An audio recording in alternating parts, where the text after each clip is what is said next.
we remain steadfast in our commitment in delivering local news that matters. Stories that inspire.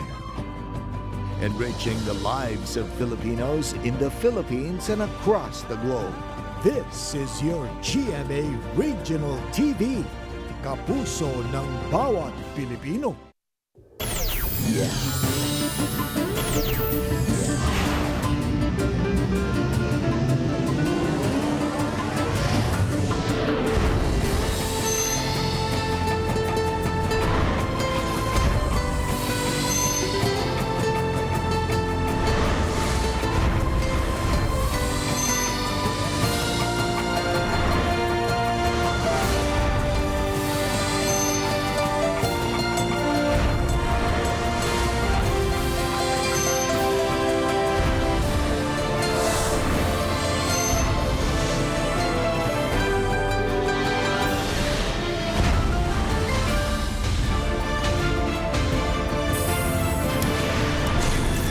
Ang GMA Regional TV Balitang Bisdak.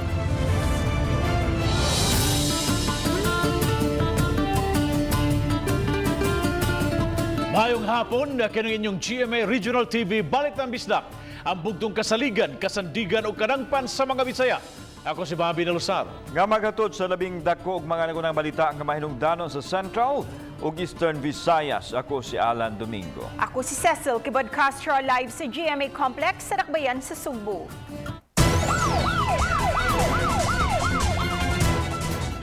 Midangop ngadto sa National Bureau of Investigation NBI ang usa ka delivery driver nga gisukmag sa usa ka biker nga nagpailang taga NBI tungod lang kay na overtikan kini. Nakuhaan og video ang panghitabo.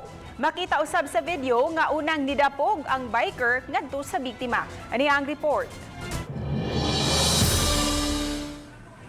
Kini ang video nga nakaabot kang Attorney Rinan Oliva, ang direktor sa NBA 7. Din makita ang usa ka biker nga midoon sa usa ka delivery driver nga mibakyaw siyang kinumo nga mitugpa sa nahong sa biktima. Samtang sa kuha usab sa CDRRMO Mandawi, makita nga naghunong ang delivery motor nga gimaniho sa biktima dihang naapsan sa duha ka bikers. Unang midapog ang lalaking nakasulob og itom. Dayon miabot ang nakaputi ug mausab kini ang misumbag sa driver. Milangop sa NBI ang biktima nga si Marvin Lubitania ug gisaysay niya ang gihimo sa mga suspek. Nahitabo ang komprontasyon sa Hernan Cortez Street, Dakbayan sa Mandawi ni atong Agosto 22. Dayon sumbag siya sa ako. Kausa, diri.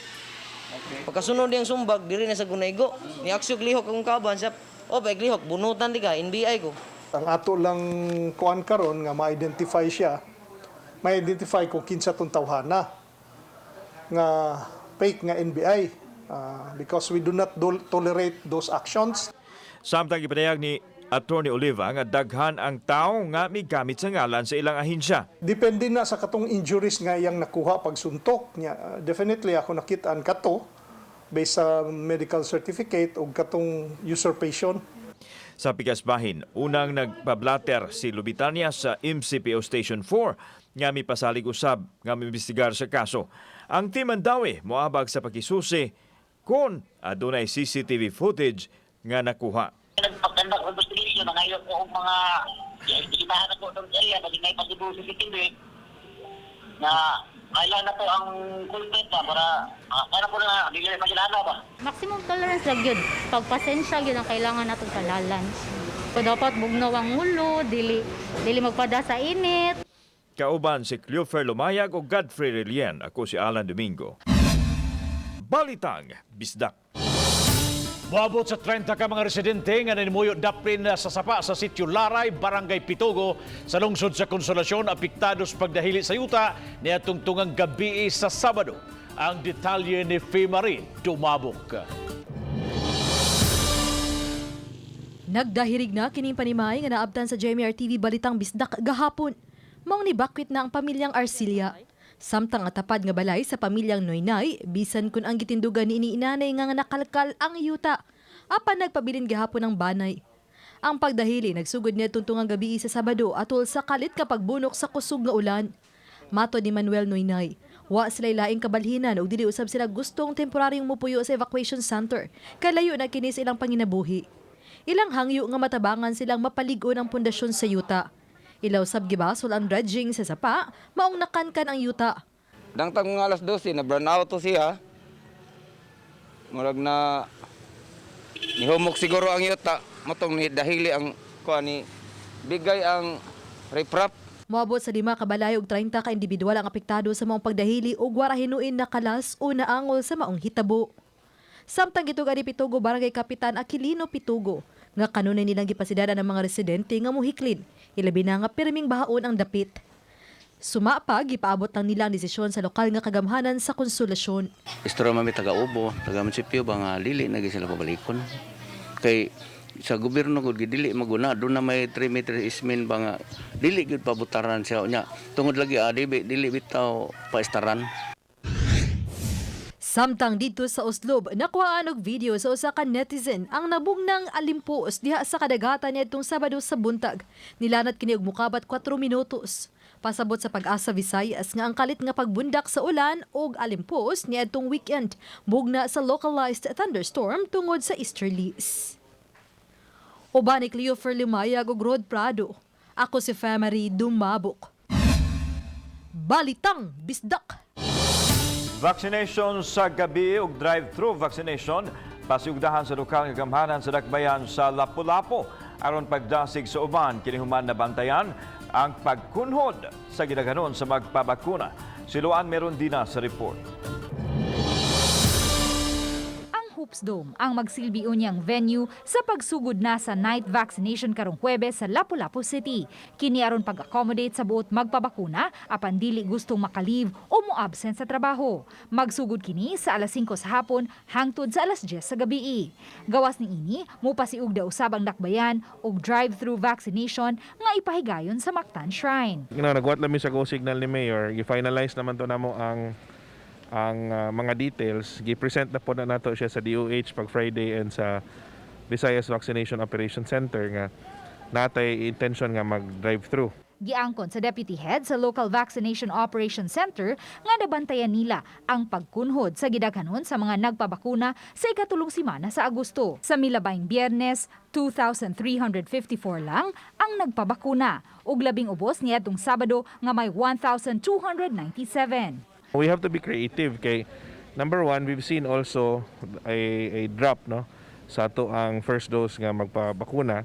We've seen it last week and it worries us. So we have to be creative and we have to bring the vaccines closer to the people. Hinuon, miabot na sa 138,781 ka mga upunganon ang nakadawat sa first dose ug may 56,740 na ang nakakompleto sa duha ka dose.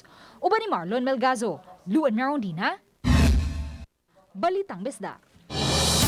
Kilat gayud ang hinungdan sa halapad nga blackout nga nasinati ni adtong weekend. Matud sa National Grid Corporation of the Philippines, apektado ni ini ang Colon Naga Cebu line nga mi-trip off gumikan sa hitabo. Nagsugod kini alas 11:56 sa gabi, Agosto 20, ung hingpit nga nabalik ang linya sa kuryente alas 5:48 sa buntag, August 21. Matud ni Rosette Martinez, Corporate Communications Officer sa NGCP Visayas, apektado ang mga bahin sa Cebu, Leyte, Samar ug Bohol nga konektado sa Visayas Grid. Naabisuhan na sa NGCP ang Department of Energy bahin sa hitabo.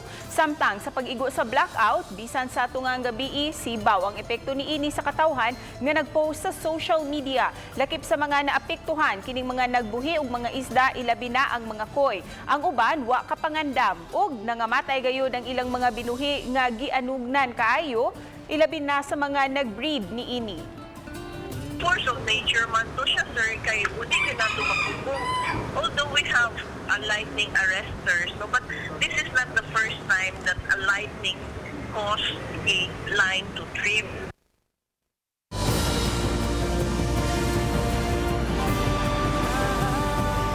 Kini ang GMA Regional TV Balitang Bisdak.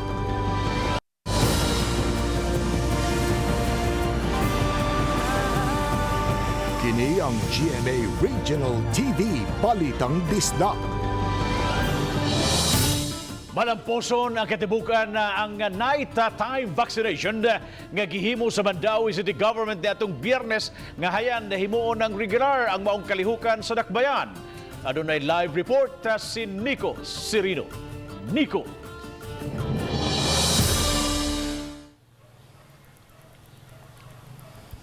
Yes, Bob, dry run pa hinuon kining nighttime vaccination apan malipayon ang syudad ug ang VOC nga daghan ang misanong niini.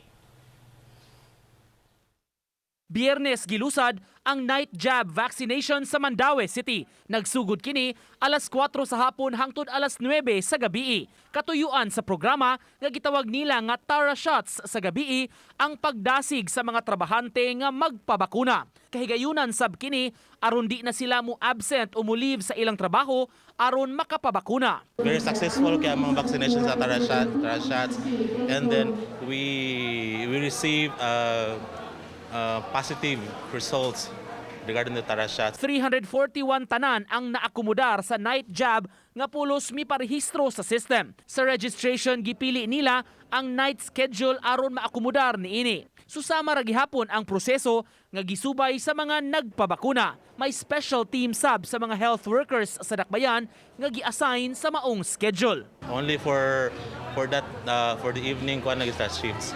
And also our verifiers and our encoders. Para dili sila para di sila ma-exhausted pag-ayo. Samtang sa pagpadayon sa pamakuna karong simanaha, padayon sab ang pagdagsa sa mga tao sa mga vaccination sites. Sa Mandawi Sports Complex, paspas ra ang pag-irog sa linya kay ubay-ubay man sab ang mga personnel nga nakaman sa dapit.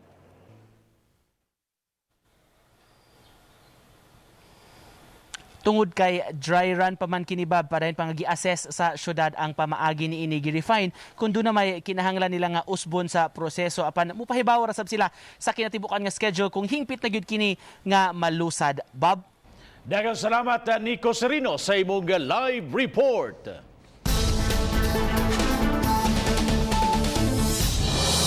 Mga malupyo sa Zone 1, Barangay Buaya, Lapu-Lapu City, mitiyabaw tungod sa nagpundong tubig sa sidewalk. Gawas nga nangalisbo na sa kabaho o sa mga disgrasya sa kadalanan. Nabalaka sila nga mauunya kini ang gigikanan sa mga sakit-sakit. Siluan meron din na sa Balitang Barangay. Bisan sa kainit sa adlaw, gabasa ang daan sa may Zone 1 Barangay Buaya. Samtang sa sidewalk nga unta agianan sa mga mulupyo, napundo usab ang tubig. Usa si Oceanita Enrique sa labing apektado kaysa tungod sa iyang barbekyuhan, napundo ang nagbanaw nga tubig. Ang mga agi maglisod na unya naninda biya migsudan sa tubangan. Ya katong naay namalit in taon sus nigagis dagkong truck mapiksan gyud taon niya. May tara bagdili baho kay tanan niya itom. Matod sa mga residente sa dapit, giabunuhan na sa barangay ang gibanawan nga dapit apan mangita og lupa nga bahin ang tubig aron didto kini mapondo.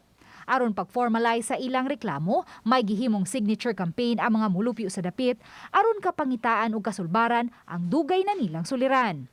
Giangkon sa taga-sentro nga walay drainage line dinhing dapita hinungdan nga ang mga hinabwa nga wastewater dito sa luyo mudagayday paingon ngadto sa mas lupa nga dapit ug mapundo kini bisan pa man kun way pag-uwan. Tungod kay taud-taud nang naumog sa tubig ang karsada, gilumot-lumot na kini ug pipila na sa mga motorista nga naagi ang nadisgrasya. Ganiha, naabtan sa RTV Balitang Bisdak ang taga-City Environment and Natural Resources Office Consenro nga misubay sa hinungdan sa pagbanaw sa tubig. Ug ilang nasuta nga gikan kini sa mga hinabo nga wastewater sa kabalayan sa dapit. Kay kami sa sentro ang amon trabaho unta gyud ang pagpangisyo sa mga nakabayulet pero og ang tanan atong maisyuhan daghan-daghan gyud ang misyuhan kay silang tanan contributor man sa wastewater nga gipadagan diri padung sa kalsada. Giangkon sa taga-Senro nga nanginahanglan kining maabagan sa lokal nga kagamhanan aron makabot ang malungtarong solusyon sa naasoy problema. Sa pagkakaron wa lang sa tamo isyu kay daghan man sila ang amo ani buhatag report para ang atong opisina nga sa engineering makahatag og pamaagi unsaon pagsulbad ning mga problema. Uban ni Marlon Melgazo, Luan Narodina, Balitang Bisdak.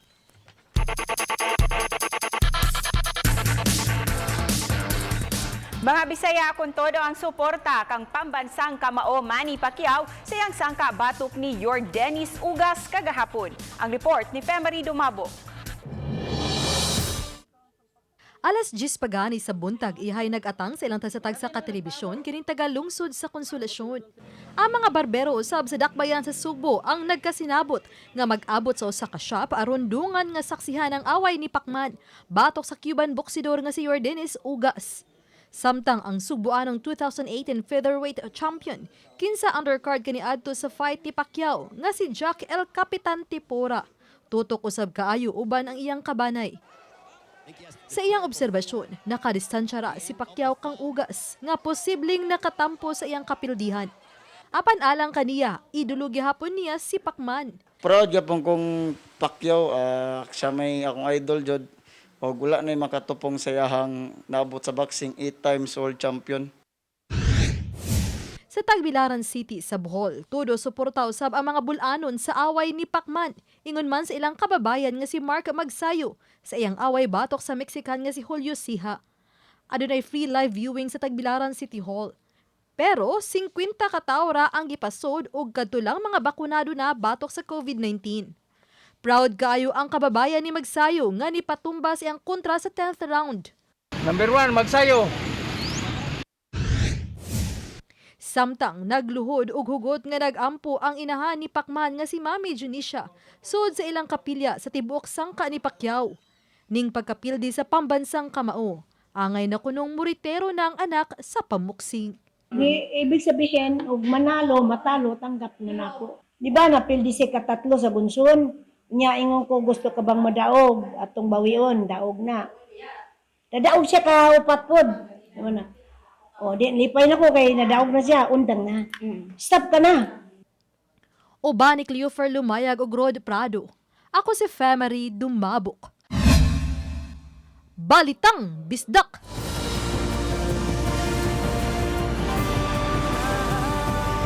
Kini ang GMA Regional TV Balitang Bisdak.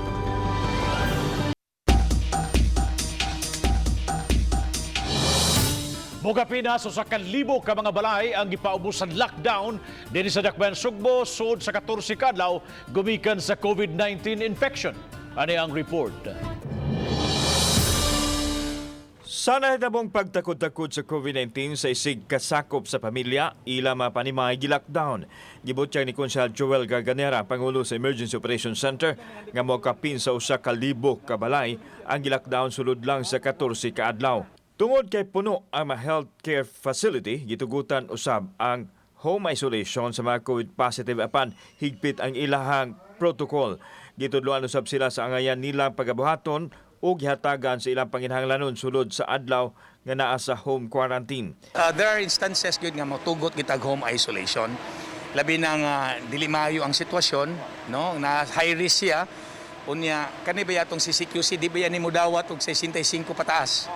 No? Atong TTMF dili ba yan nimo dawat 65 pataas? Base sa monitoring sa EOC, 70% sa mga bagong kaso sa COVID symptomatic o adunay gipamati sa lawas. So kwahi kini sa pagsugod sa pandemic nga sagad sa nataptan sa COVID-19 mga asymptomatic. Mohapit na sa 4,000 ka mga active cases sa Dakbayan Sugbo apan gihulagway kini sa EOC nga miplato na ug posibleng resulta kini sa gipatuman nga modified enhanced community quarantine. Mao lagi ni ang ato ron sa mga hospitals nato ang naglinya nato diha katug yung mga di gid maayo ang sitwasyon. Samtang taas gihapon ang mortality rate sa Cebu City diin wa pa gani matapos ang buwan sa Agosto, nakatala na og 195 ang namatay. Kini ang konfirmadong COVID deaths ug way labot ang mga nakabsan sa mga Pinoy-anan. 195 deaths na siya. In fact, second na siya nga highest. The last nga pinakataas mao ang katong June of last year. Kauban si Cleofer Lumayag, ako si Alan Domingo. Balitang Bisdak. Di pangita karon sa kapulisan ang gitudlo nga fixer sa pagpamakuna sa syudad sa Talisay. Gayong tag 200 pesos ang pangayo sa suspek sa ngadto siyang nabiktima. Ang report ni Femery Dumabok. Giandam na karon sa Talisay City Police Station ang kasong estafa batok sa usa ka lalaki nga taga-lungsod sa Miladilya. Gila siya nga usa ka Jose Miguel. Kinsa nakigsabot sa gustong unahon pagbakuna bugti sa 200 pesos. Gisusi karon sa kapulisan kung si kinsa ang kakonsabo sa suspitsado diha sa vaccination center. Amo usang gitan-aw basin og naasad siya gipanghimo in other places, no, aside from Talisay.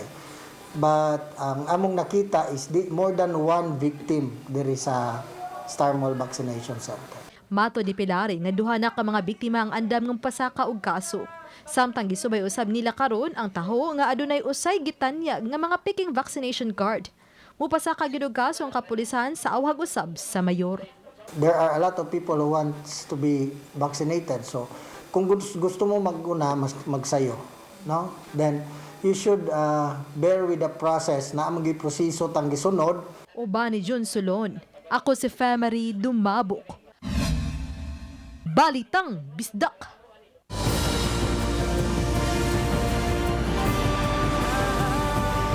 Kini ang GMA Regional TV Balitang Bisdak.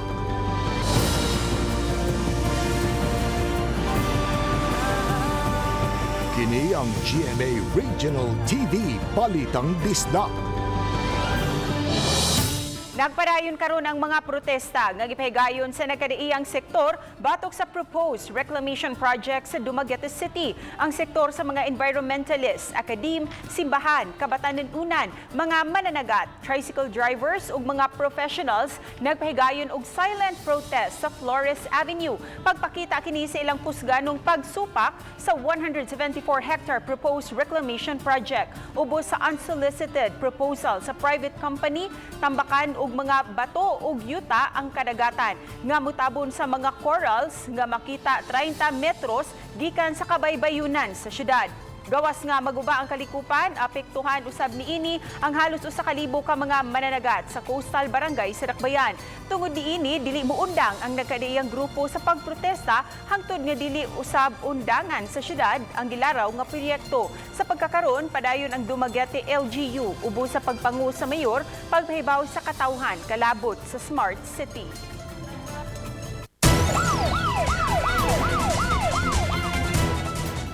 Kapinasan 900 ka mga curfew violators ang nasikop sa kapulisan na sud lang sa tulo ka semana nga kampanya sa balik ka istrikto nga pagpatuman sa curfew.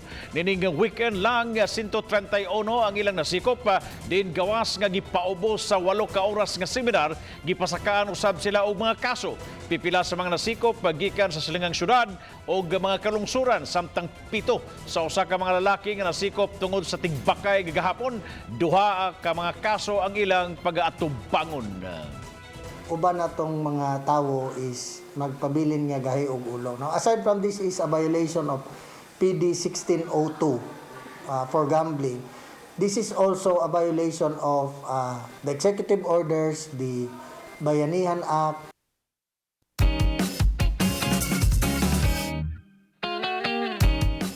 Mga kapuso lang sa mga mahiligon sa pagluto o mga inato lang nga mga pagkaon. Ani ay bagong dalit kaninyo. Ang naandan nga putahe sa tortang talong mamahimong ipares sa laing klase sa pagluto. Gawas nga ang talong lami usab kining isagol sa utan, bisaya o kaha. Salad mamahimo usab kining himoong bula-bula. Sa paagi ni Charles Rainier, simple lang ang mga sagol. Harina, itlog, ahos, sibuyas, sili, asin, chili pepper o dugang pangpalami. And of course, ang talong sa iyo na kayo ang paghimo kay isagol ra og dayon pormahong bula-bula. Kung luto na mas mulami pa, busa unsa pay inyong gidugayan. Tara, magluto o mag-food trip na.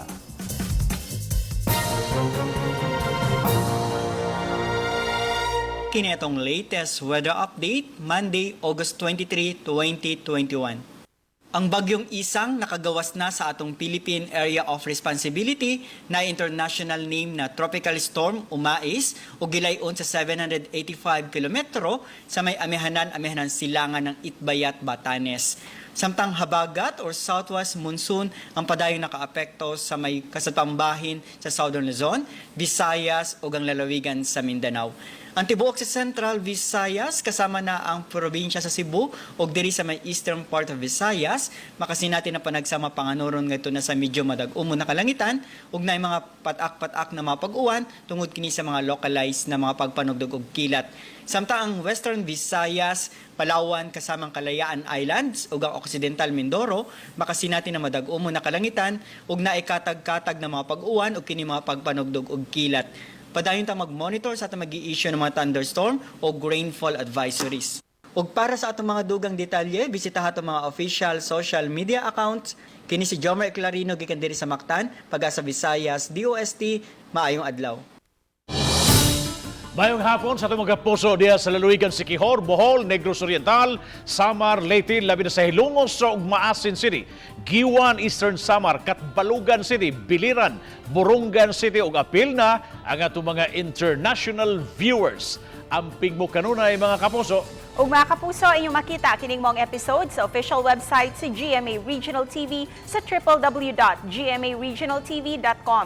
Bisitahaw usab ang atong official YouTube channel GMA Regional TV ug i-click ang subscribe button alang sa mga init ug nagunang mga balita ug kasayuran gikan sa mga rehiyon. Daghang salamat sa mga kapuso nato apil na ang nasa gawa sa nasod nga nikisayon sa mga dagko ug mga nagunang balita sa rehiyon. Ako si Alan Domingo. Ugi ka namang tanan dinhi sa Central ug Eastern Visayas. Ako si Cecil Kibod Castro. Ang inyong balita, ang among balita kay matag lokal nga balita mahinungdanon kining inyong GMA Regional TV Balitang Bisdak. Buong puso para sa Pilipino. Ako si Bobby Nalsaro ug maayong hapon mga kapuso.